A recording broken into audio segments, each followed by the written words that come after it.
இந்திய பொருளாதாரம் அதல பாதாளத்திற்கு சென்று கொண்டிருக்கிறது என்று சர்வதேச பொருளாதார வல்லுநர்கள் எல்லாம் எச்சரிக்க தொடங்கிவிட்டார்கள். இன்னும் சில ஆண்டுகளில் இந்தியாவில் மிடில் கிளாஸ் அப்படிங்கிற ஒரு செக்டாரே இருக்காது. அவர்கள் எல்லாம் ஏழையாகி விடுவார்கள். பணக்காரர்கள், பெரும் பணக்காரர்கள், ஏழைகள், இந்த ரெண்டு தான் இருக்கும். மிடில் கிளாஸ்ங்கிற ஒரு சூழலே இருக்காது என்று ஏற்கனவே ஆனந்த் சீனிவாசன் போன்றவர்கள் நம்மிடம் பேசியிருந்தார்கள். அதை உலக பொருளாதார வல்லுநர்களும் பல பேர் இப்பொழுது சொல்ல தொடங்கி இருக்கிறார்கள். நீங்க மிடில் கிளாஸா எனில் மிடில் கிளாஸ் சந்திக்க இருக்கின்ற சிக்கல்கள், சவால்கள் என்ன என்பதை பற்றி திரு ஆனந்த் சீனிவாசன் என்று நம்மிடம் பேசியிருக்கிறார். ரொம்ப முக்கியமானது ஒரு பேட்டி. நீங்க எவ்வளவு எச்சரிக்கையா இருக்கணும், எங்கெங்க கவனமா இருக்கணும், இன்னும் எத்தனை ஆண்டுகளில் இந்த நெருக்கடிகள், சிக்கலுக்கு நாம் உள்ளாகக்கூடும், இப்பொழுதே நாம் செய்ய வேண்டியவை என்ன என்பதை பற்றி பொருளாதாரம் சார்ந்தும், சமூகம் சார்ந்தும், அரசியல் சார்ந்தும் ஆனந்த் அவர்களிடம் பேச இருக்கின்றோம். வணக்கம் சொல்லி படிக்கலாம். திரு ஆனந்த் வணக்கம். ஏற்கனவே நீங்க தான் சொல்லியிருந்தீங்க, இது மிடில் கிளாஸ் அப்படிங்கிற ஒன்றே இருக்காது அப்படிங்கிற மாதிரியான ஒரு சூழல் உருவாகும் அப்படிங்கிறத சொல்லியிருந்தீங்க.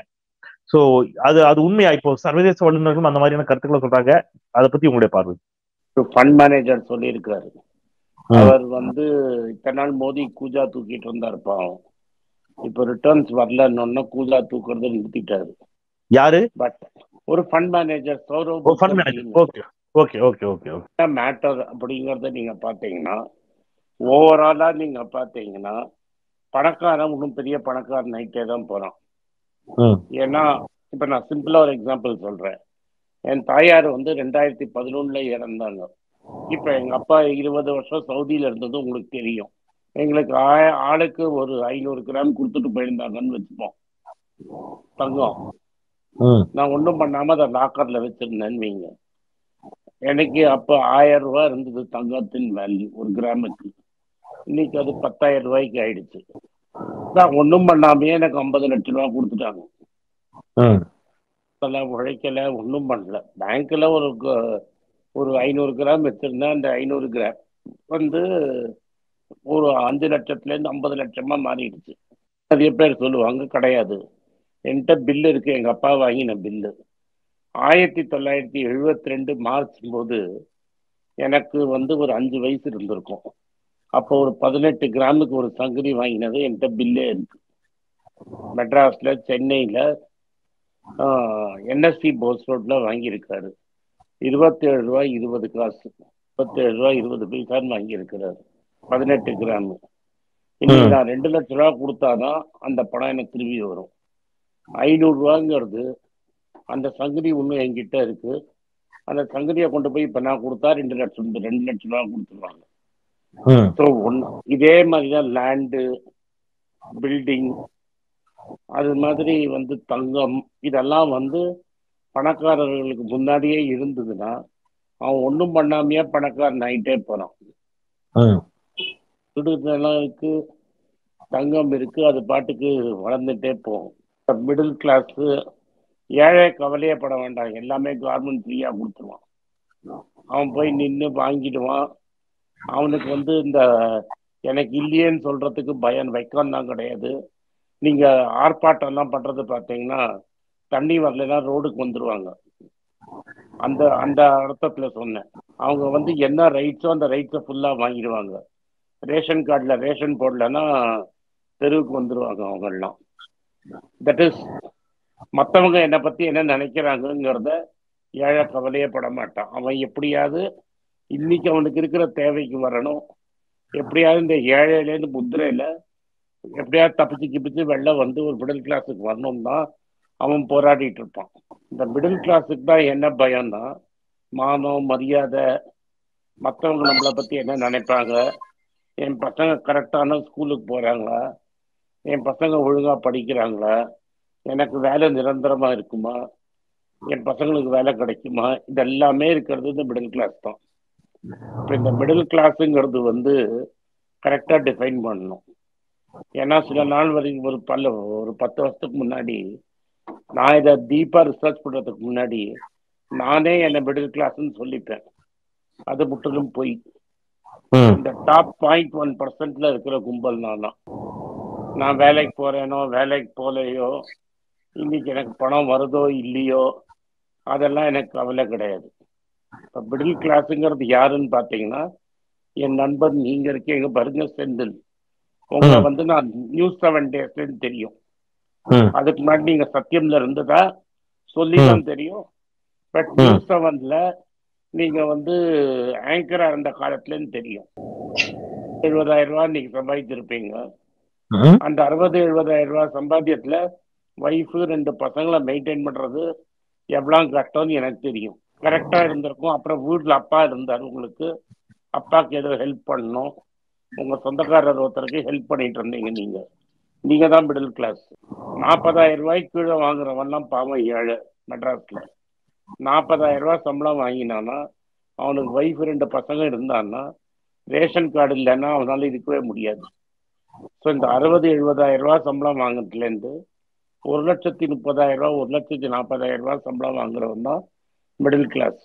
அவன் வந்து வெளியில வந்து கரெக்டா நல்ல ட்ரெஸ், பேண்ட்டு, ஷூவு, உங்க கேஸ்ல இப்ப நீங்க ஆங்கர் பண்றதுனால கோட்டு இதெல்லாம் போட்டு நீங்க கரெக்டா ப்ரெசன்டபிளா வரணும். ஆனா வந்து ஒரு 25ஆம் தேதி ஆயிடுச்சுன்னா கையில காசு இருக்கான்னு பார்த்து எண்ணணும். இதுதான் நீங்க அனுபவிச்சது தான் நான் சொல்றேன். ஏன்னா நம்ம 3வது மனுஷனை பேசுறத பத்தி உங்க கதையை சொல்றேன்.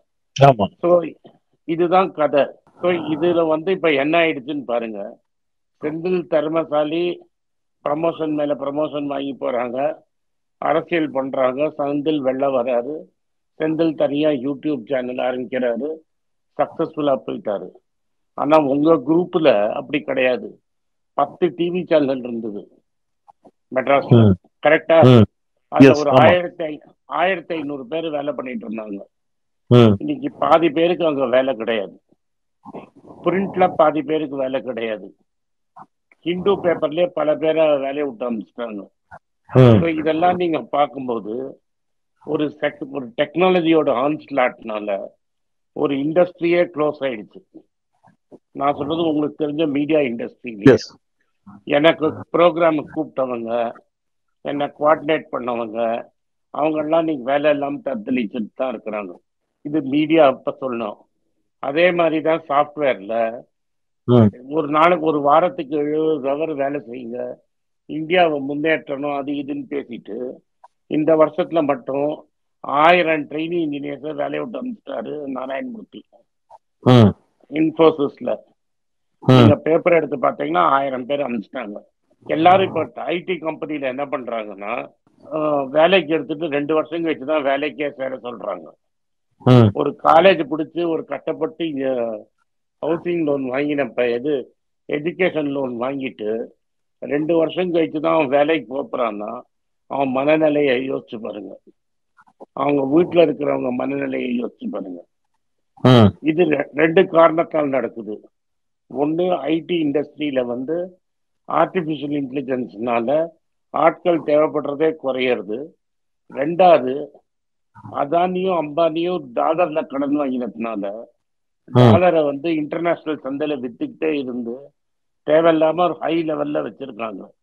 90 ரூபாய் இருக்க வேண்டிய டாலரை இன்னைக்கு 83 ரூபா 90 பைசால வச்சிருக்காங்க. இதனால என்ன ஆகுதுன்னா, ஒரு வாட்டி எக்ஸ்போர்ட் பண்றத ஐடி கம்பெனில ஷார்டேஜ் ஆகுது. ஆல்ரெடி இப்போ வந்து நம்ம ஊர்ல திருப்பூர்ல இருந்து பனியன் எக்ஸ்போர்ட் பண்றவன் பங்களாதேஷோட கம்பீட் பண்றான். இதுல உங்க ரூபா இன்னும் காஸ்ட்லி ஆச்சுன்னா அவனால பண்ண முடியாது. ஸோ இந்த 2 காரணத்தினால பல இண்டஸ்ட்ரிகள் மூடப்படுது. மீடியா இருக்கட்டும், ஐடி இருக்கட்டும், துணிமணி இருக்கிற ஜவுளி பண்ற பிசினஸ் இருக்கட்டும், எதெல்லாம் வெளிநாட்டை நம்பி இருக்கிறதோ அந்த வேலையெல்லாம் போயிடுது. ஒரு ஐடி வேலை போயிடுச்சுன்னு வைங்க, 4 வேலை பின்னாடி போயிடும். அந்த ஐடி கம்பெனிலே செக்யூரிட்டியா இருக்கிற பையனுக்கு வேலை போயிடும், கடையை மூடுவாங்க. அவனை டெய்லி வந்து பிக்கப் அண்ட் டிராப் கொடுக்குற கேப் வேலை போயிடும். பக்கத்துல வச்சிருக்கிற காபி கடை, டீ கடை வியாபாரம் போயிடும். அவங்கள நம்பி இருக்கிற ஹவுசிங் ரெண்ட்டு, வீடு கட்டிட்டு அதுல வந்து வாடகை விட்டுருப்பாங்க, அந்த வேலையெல்லாம் போயிடும். இது எல்லாம் அந்த வீட்டு வாடகை ரேட்டு குறையும். இன்ஃபேக்ட் ஒரு பெரிய ஸ்டடியே பண்ணியிருக்காங்க. கோட்டான்னு ஒரு ஊர் ராஜஸ்தான்ல இருக்கு, அதுதான் ஐஐடி கோச்சிங் கேபிட்டல்னு பேரு. இப்ப ஆன்லைன்ல எல்லாரும் ஐஐடி கோச்சிங் படிக்கிறதுனால அந்த கடையை ஊரே மூடி போன மாதிரி ஆயிடுச்சு. ஹாஸ்டலுக்கு கட்டின பில்டிங்கு, கிளாஸுக்கு கட்டின பில்டிங்கு எல்லாம் வெறிசோடி கிடக்கு. ஸோ உங்க எக்கானமியே வந்து வந்து இப்ப வேலை வாய்ப்பே கிடையாது. ஏன்னா நீங்க எடுத்தது எல்லா அட்வான்டேஜுமே அதானி அம்பானி ஒரு 5 பேருக்கு தான் கொடுக்குறீங்க. இதை நான் சொல்ல, அரவிந்த் சுப்பிரமணியம் சொல்றாரு. 5 பெரிய கம்பெனிகளுக்கு தான் எல்லா சலுகை எல்லா அட்வான்டேஜும். மீதி இருக்கிறவங்களுக்கு இந்த வாட்டி ஏப்ரல் மாசம் பார்த்தீங்கன்னா 2,40,000 கோடிக்கு ஜிஎஸ்டி கலெக்ட் பண்ணியிருக்காங்க. பொருளோட விலை ஏற ஏற ஜிஎஸ்டியோட கலெக்ஷனும் ஏறும். ஸோ நீங்க பணத்தை சிஸ்டம்ல இருந்து வெளில இழுத்துக்கிட்டே இருக்கீங்க. சிறு தொழில் பண்றவெல்லாம் சேர்த்துட்டான். இப்ப சினிமா தியேட்டர் இருக்குன்னு வச்சுக்கோங்க. இப்ப நான் சினிமா தியேட்டர் போய் 10 வருஷம் ஆகுது. ஏன்னா இப்ப நெட்ஃபிளிக்ஸ்ல பாத்துருவேன், அமேசான்ல பாத்துருவேன், இல்லாட்டா சன் டிவி டைரக்ட்ல பாத்துருவோம். ஒரு 23 ஓடிடிக்கு என் டெலிஃபோனோடய எனக்கு ஃப்ரீயா கொடுத்துட்டான் அன்னைக்கு. நான் ஓடிடி காசு கொடுக்க வேண்டாம். நான் செல்போன் சப்ஸ்கிரிப்ஷனோட 23 ஓடிடி ஃப்ரீயா கொடுத்துருக்கான். நான் ஏன் தியேட்டருக்கு போவேன்? அப்ப தியேட்டரை நம்பி இருந்தவங்க கதையெல்லாம் என்ன ஆச்சு? இப்ப நீங்க நோட்டீஸ் பண்ணீங்கன்னா சினிமா தியேட்டர்ல வந்து பழைய படம் தான் திரும்பி போடுறாங்க. இப்ப சச்சின் ஒரு திரும்பி ரீபிரிண்ட் போட்டாங்க. அது மாதிரி பழைய பழைய ஆக்டர் படத்தெல்லாம் ரீபிரிண்ட் எடுத்து போட்டுட்டு இருக்காங்க. தியேட்டர்ல ஓடுற அளவு கூட பணம் வர மாட்டேங்குது. இது எல்லாமே ஒவ்வொரு தொழில் சார்ந்து இயக்கக்கூடிய ஒவ்வொருத்தரையும் கீழே தள்ளுங்கிறீங்க. டாமினோ எஃபெக்ட் தானே. பணப்பழக்கத்துல குறைஞ்சதுன்னு வைங்க. பணப்பழக்கம். இப்ப எனக்கு ஐடில வேலை கிடைக்கலன்னா நான் ஏன் போய் இன்ஜினியரிங் காலேஜ்ல ஃபீஸ் கட்டுவேன்? நான் இன்ஜினியரிங் காலேஜ்ல ஃபீஸ் கட்டலன்னா அங்க இருக்கிற ப்ரொஃபஸருக்கு எப்படி சம்பளம் போகும்? ஓகே. அந்த இன்ஜினியரிங் காலேஜ் நம்பி இருக்கிற சுத்தி இருக்கிற வேலை செய்யறவனோட வேலையெல்லாம் என்ன ஆகும்? எஃபெக்ட் இல்ல. சைக்கிள் ஸ்டாண்ட்ல பழைய காலத்து தமிழ் சினிமால சைக்கிள் ஸ்டாண்ட்ல ஒரு சைக்கிளை தட்டி விட்டீங்கன்னு வைங்க, எல்லா சைக்கிளும் கீழே விழுந்துரும். ஸோ இப்ப இருக்கிறதே 2 தான். எதர் ஸ்விக்கி ஜொமாட்டோ இது மாதிரி ஆபரேஷன்ஸ் போகலாம். ஸ்விக்கிக்கு வண்டி ஓட்டலாம், ஜொமாட்டோக்கு ஓட்டலாம், ஜெப்டோக்கு ஓட்டலாம், பிளிங்கெட்டுக்கு ஓட்டலாம், அமேசான் டெலிவரி பண்ணலாம். இதெல்லாம் ஸ்லேவ் லேபர் இல்லையா? நீங்க பெரிய முதலாளியா இருக்கணும். நடுவுல இருக்கிறது கம்ப்ளீட்டா போயிடுச்சு. ஓகே. நீங்க என்கரேஜ் பண்ண மாட்டேங்கிறீங்கல்ல. சிறுதொழில் என்கரேஜ் பண்ணாதானே கூட்டம் வரும். இப்ப கடையெல்லாம் உங்களோட பலசர கடையெல்லாம் இந்த ஸ்விக்கி இன்ஸ்டாமார்ட் வந்து எல்லா நாடார் கடையும் போயிடுச்சு இல்ல. எவ்வளவு நாடார் கடை இருக்கு. சோ இது வந்து இதுல இருந்து இப்ப தப்பிக்கிறதுக்கு என்ன வழி? சாமானியர்களை அரசு பண்ண வேண்டியது நம்ம பேசணும். அது அரசியல். ஒவ்வொரு சாமானியனும் இதுல என்ன செய்யணும்? இந்த ஃபர்ஸ்ட் வந்து அவன் வேலை இதுல ஏதாவது மாற்றங்கள் இருந்து இருக்கான்னு பார்க்கணும். நீங்க எப்படி தப்பிச்சீங்க? தமிழ் கேள்வின்னு ஒரு சேனல் ஆரம்பிச்சீங்க. ஜீவா வந்து ஜீவா டுடேன்னு ஒண்ணு ஆரம்பிச்சாரு. உங்க திறமையில இருந்த நம்பிக்கையில நீங்க யூடியூப் சேனல் ஆரம்பிச்சீங்க. அவர் ஒரு யூடியூபர் ஆரம்பிச்சாரு. அது உங்க திறமையில இருக்கிற நம்பிக்கையில. பட் எவ்வளவு பேருக்கு அந்த திறமை இருக்கும், எவ்வளவு பேருக்கு அந்த நம்பிக்கை இருக்க முடியும்? போனவங்களையே தனித்திறமை இருக்கக்கூடியவர்கள் வெல்வார்கள் அப்படிங்கிறீங்க. ஆமா. இப்ப உங்க சேனல்ல உங்களோட விட்டு போனதுல நீங்களும் ஜீவா டுடே தானே, ஜீவ சதாப்தம் நீங்க மட்டும் தான் வெரி சக்சஸ்ஃபுல். பேர் செஞ்சு அரண்சேன்னு ஒண்ணு ஆரம்பிச்சாங்க. அது அவ்வளவு நல்லா போலியே. தட் இஸ் ஏன்னா அது ஒரு ஆள் ஆரம்பிக்கல. அரண்சேல 3-4 பேர் இருந்தாங்க. இங்க வந்து செந்தில் மட்டும் இருக்காரு, ஜீவ சதாப்தம் மட்டும் இருக்காரு. ஒரு ஆள் திறமைக்கு வருகிற சம்பளம் உங்களுக்கு வருது. உங்க கம்பெனில 140 பேர் இருந்தாங்க. அந்த கதையெல்லாம் என்ன ஆகும்? கொஞ்சம் சிக்கலுக்குரிய கேள்விதான். யாருக்கெல்லாம் தனியான திறமை இருக்கோ, யாரு தனித்திறமைய வளர்த்துக்கிறாங்களோ அவங்க சர்வைவ் ஆவாங்க. எடுத்துக்கிட்டீங்கன்னா எங்க அப்பா சம்பாதிச்சு வச்சுட்டு போனாலும் அது வேற விஷயம். நான் சம்பாதிக்கணும்னு இதுக்கு வரல. முதல்ல என்ன பிஜேபி தந்தி டிவில பேன் பண்ணும்போது உங்க ஆபீஸ்க்கு எவ்வளவு வாட்டி வந்து உட்கார்ந்துட்டு இருப்பேன். ஞாபகம் இருக்கா உங்களுக்கு? நம்ம பல நாட்கள் வந்து கான்ஃபரன்ஸ் கால்ல பேசியிருக்கிறோம்.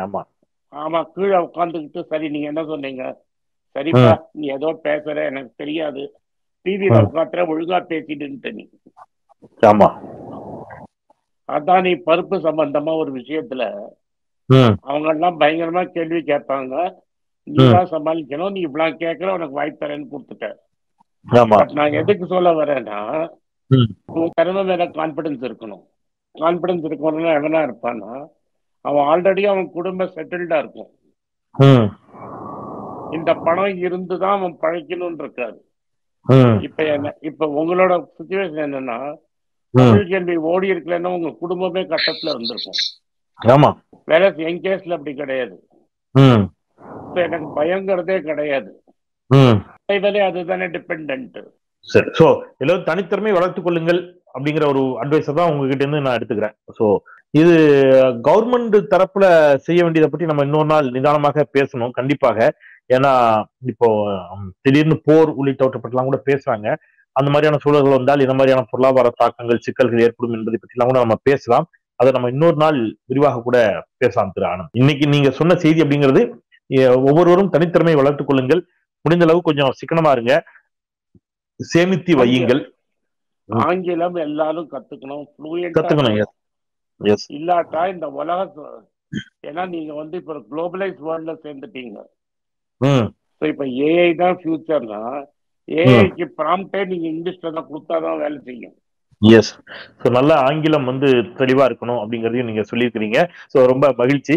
இன்னைக்கு அதுல உலகம் நின்றிருக்கிறது அப்படிங்கிறது. நன்றி ஆனந்த். தொடர் பணிகளுக்கு மத்தியில் தமிழ் கேள்விக்காக எங்களுடைய உங்கள் வருகைக்கும் கருத்து பேருக்கும் நன்றி.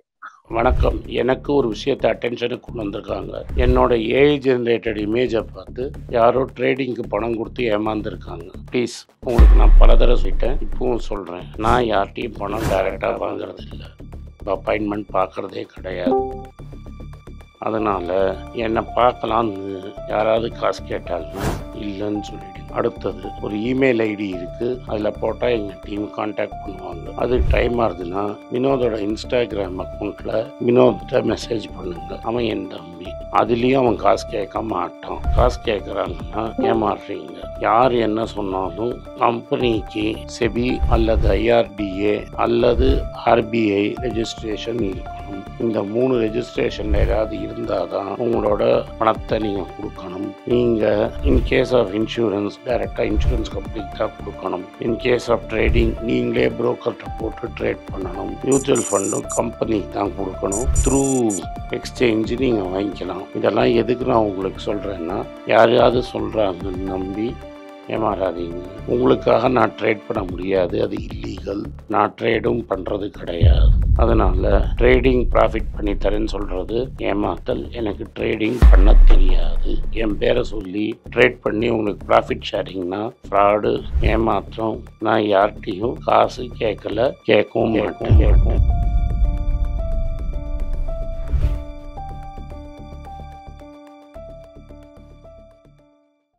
வணக்கம்.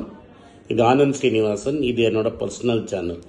மணி பேச்சுக்கு தனியாக ஒரு சேனல் இருக்குது, அது டெலிகிராஃப் சேனல். இது என்னோட பர்சனல் சேனல். நான் என்ன நினைக்கிறேன், நான் தத்துவ பேச்சை பற்றி என்ன பேசுகிறேன், நான் பொருளாதாரத்தை பற்றி என்ன நினைக்கிறேன், ஜென்ரல் பொருளாதாரத்தை பற்றி நினைக்கிறேன், என் ஐடியாலஜியை பற்றி நான் என்ன நினைக்கிறேன், என்னோடய ஃபிலாசபி, என்னோட நம்பிக்கை, ரமண மகரிஷி, சார்லி மங்கர் பற்றிலாம் என்ன நினைக்கிறேன்னு இதில் பேசுவேன். இதில் வீடியோ அப்டேட் அப்பப்போ வரும். நீங்கள் சப்ஸ்கிரைப் பண்ணிங்கன்னா என்ன நீங்கள் பர்சனலாக ஃபாலோ பண்ணுறீங்க. இது மணி பேச்சு இல்லை, இது இன்வெஸ்ட்மெண்ட் இல்லை.